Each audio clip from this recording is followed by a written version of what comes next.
আসসালামু আলাইকুম বন্ধুগণ। তো এই যে আমার দেশি মুরগির ডিম ইনকিউবেটর থেকে নামিয়ে দেখে দেখে আর কি আপনার একসাথে হ্যাচিংয়ের জন্য নামিয়েছি।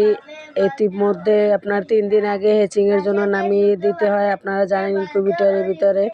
তো আপনার এই 3 দিন আগে আমি নামাইছি ইনকিউবেটরের থেকে আপনার হ্যাচিংয়ের নিচে। এই যে দেখেন আপনারা ইতিমধ্যে হ্যাচিংয়ের জন্য দিয়ে দিয়েছি।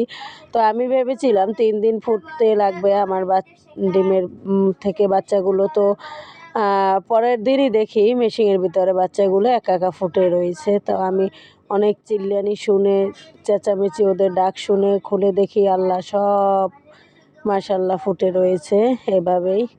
তো আমার এই জিরো বাচ্চাগুলো অর্ডার ছিল। এই যে দেখেন আপনারা বাচ্চাগুলো, এই মাশাল্লাহ বলবেন সবাই। এই যে বাচ্চাগুলো পার্সেল হয়ে গেছে, বিক্রি হয়ে গেছে। এই যে দেখেন, এই যে এখন এই যে ভাই নিতে আসছে, তার ঝুড়িতে করে দিয়ে দিলাম। সবাই